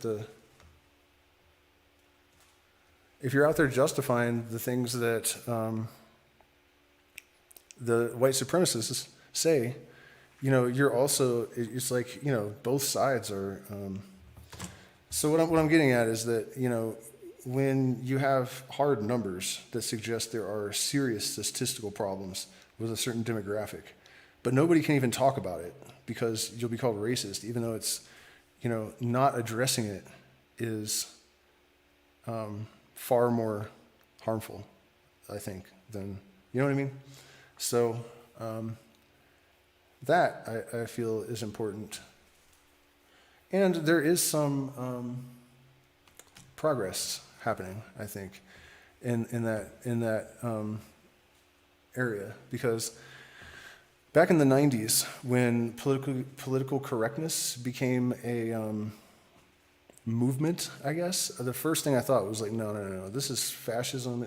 They're trying to control your freedom of speech, and they're trying to make you think it's good to control your speech. Like, this is not good. It's not going somewhere good. And, you know, the racial tensions were terrible in my area. And I noticed the white liberal tendency to, like, really try to not acknowledge the obvious when it came up and all this stuff, because they just wanted, trying so hard not to be at all racist ever, you know. When in reality, if there's some sort of bad behavior coming from an individual and you react to it, that's not racism. That's just reacting to the behavior. But you know what I mean? Like, I predicted that we would know that it was really over, the racism, when we could all make fun of each other, like, freely and brutally, and people didn't get mad, you know. And that's actually starting to happen. I've seen some white comedians lately kind of ragging on black people, and it's like, wow, nobody's getting mad, you know. The black people in the audience are laughing their asses off, and you know what I mean? Like, that's what needs to happen. And it is. So I'm glad to see that, because really for me growing up, it was a problem in the areas where I lived, you know. Racial tensions were pretty bad.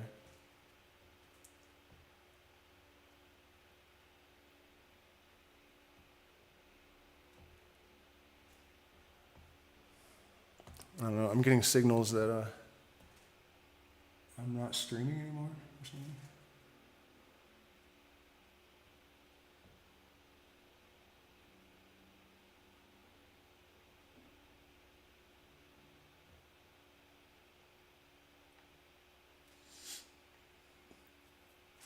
Yeah, a certain Aleister Crowley book that you should read.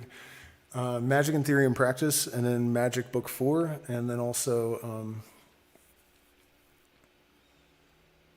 the Book of Lies. But the Book of Lies requires some study. It's not like you read it the first time. If you don't know all the terms from Hebrew mysticism and whatnot, then it's just like a bunch of gibberish. But so you have to know the Tree of Life pretty well, the Kabbalistic Tree of Life.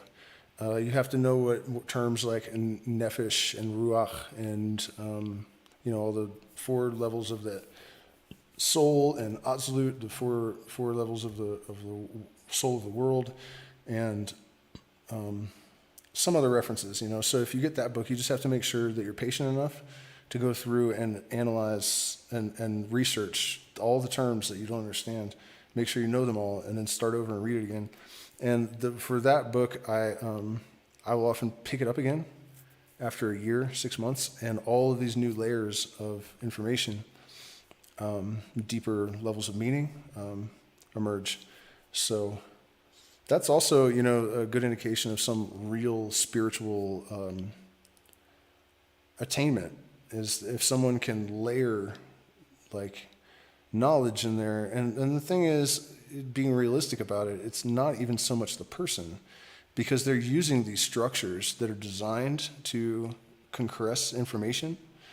And so you use those structures, and that's already sort of set up for you, and then you just kind of code it with occulty poetry or whatever. Moonchild is not a very good book. It's one of his only novels, like fiction novels. It's pretty bad, but one of the best poems I've ever read is in that book. Also, Konk's Om Pax, Little Essays Towards Light.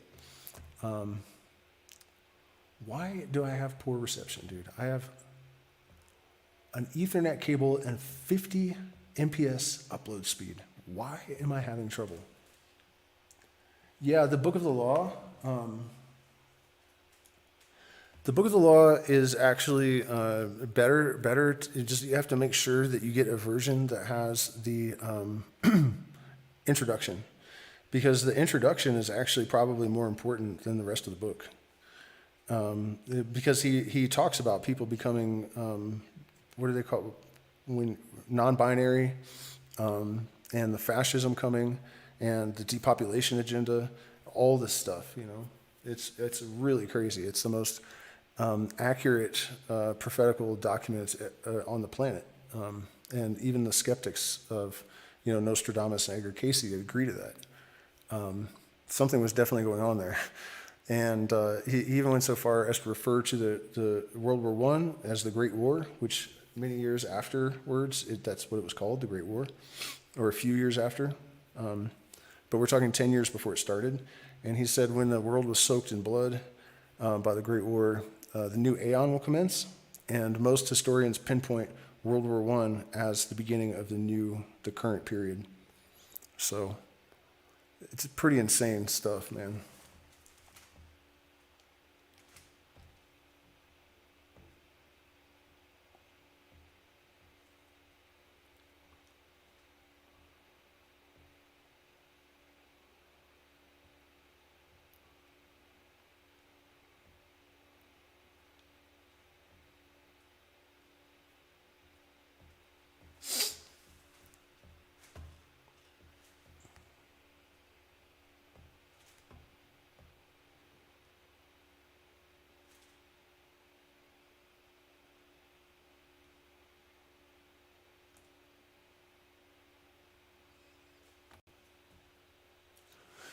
No, he didn't make World War I happen.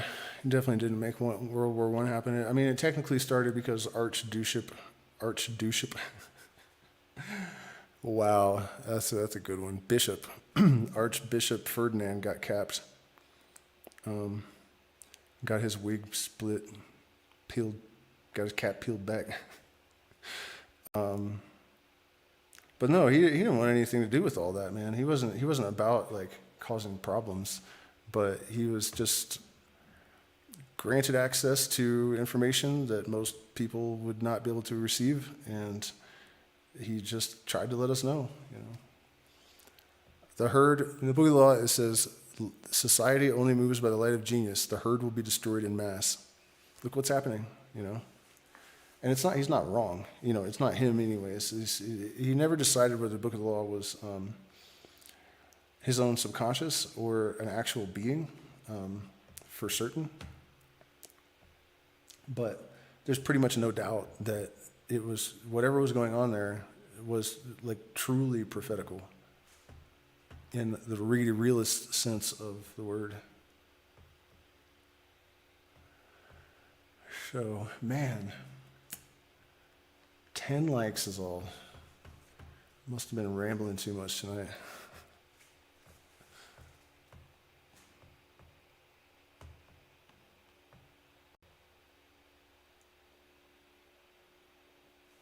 No, he wasn't battling J.R.R. Tolkien in the magical realm. It was McGregor Mathers. I have never heard anything about Tolkien. But obviously the Lord of the Rings has a lot of Masonic and that sort of undertones, the all-seeing eye and different elements, But it was deliberate, I think. But no, the founder of the Hermetic Order of the Golden Dawn, McGregor Mathers, he supposedly sent a thought form to go and attack Crowley, and that was really dumb if it's true, because Crowley just made it 10 times as nasty and sent it back to him. And his wife said that it was like this like gray like face on like these fat gray shoulders that just kind of like trailed off into like a sort of like, and it would like try to snuggle up to him like a cat. And then it would stick this proboscis on him and like slurp out his vital energy until he died. So, and this was all covered by the newspapers at the time too. They're like, these satanic magicians are fighting it out with this fucking weird spirit being. How long you know or meet Adam Cadman?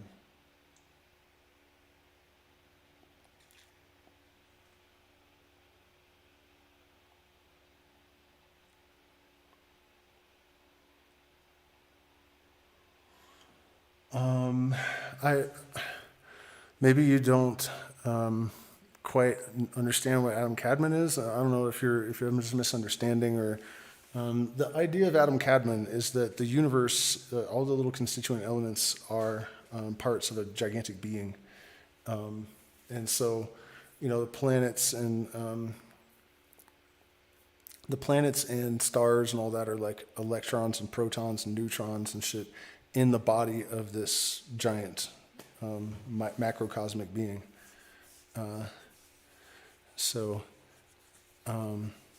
Interestingly, I just heard from a very credible UFO source that one of my apparent downloads from aliens, he said that they told him the same thing, that ex-Prime Minister of Defense of Canada, he was talking about all these different alien races that are here that the U.S. is in contact with. And one of the reasons that one of them came was that they knew the nukes were going off here, and they were concerned because every time you blow up a nuke, it affects the whole universe. And what those aliens that I encountered told me was that it's not that they want to save the human race, that they're going to intervene at the last moment before we destroy ourselves, so much as it is that they want to save the planet, because all living planets have a function in the organism at large. And so I just thought it was interesting. I just saw that yesterday, that this alien race supposedly came here and said, fucking knock it off with the nukes, dude. Fucking our shit up all the way across the goddamn universe with that shit. He was mentioning that Crowley became a 33rd degree Mason quick, something like that. But what actually happened the first time, I think, is that, okay, so you know how I always talk about how there are symmetries, and they're consistent of antinomies, so opposites, but they're symmetrical, so the opposites kind of do the same thing at the same time in perfect opposition. So at the same time that McGregor Mathers and Wynne Westcott broke off from the main body of Freemasonry to start the Hermetic Order of the Golden Dawn, what are their names? The two OTO guys, I can't remember their names off the top of my head at the moment. Carl Gruss or something? I mean, who cares? The OTO guys were also 33rd degree Masons that broke off from the main body of Freemasonry to start the Ordo Templi Orientis. And the thing about that is that the rules in Scottish Rite Masonry are such that if a 33rd degree or higher breaks off from the main lodge, their lineage is legit. They can do that. They can start a new lineage if they want. It's rare, but it is legitimate. They don't like it, but they can't stop you. And so, supposedly when Crowley published the Book of Lies, they showed up at his house, knocking on the door. These two 33rd degree left-hand path, fucking black hat Freemasons. And they're like, how dare you print our secret in this book? And he's like, I have not taken your oath. And they're like, what the fuck? You figured this out without initiation? And he's like, yes. And they're like, okay, well, then now you're our boss, and we'll give you the title Baphomet, and you're now the head of the outer order of the world in the OTO. Congrats, you know. That's crazy shit, man. They're like, if you did that on your own, dude, he was like, and it's chapter 69, the way to suck seed and the way to suck eggs, if you're curious to try to decode this. The entire symbolism of the Western occult tradition will just suddenly be like fire branded onto your mind. If you're able to discern the symbolism of the red triangle and the blue triangle and their interaction. What are they doing? What are they doing? The tongues of grace, ascending and descending tongues of grace. Interlocking triangles.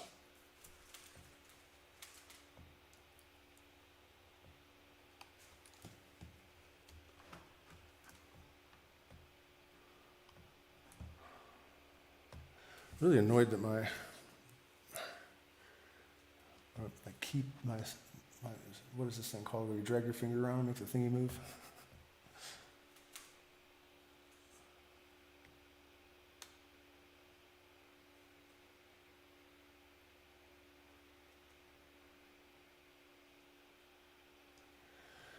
The atom cadmium.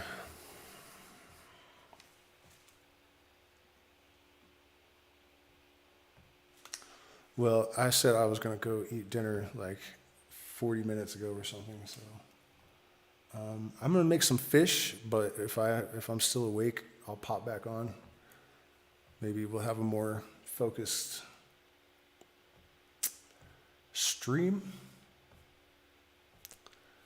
And in the meantime, thank you all so much for your support during these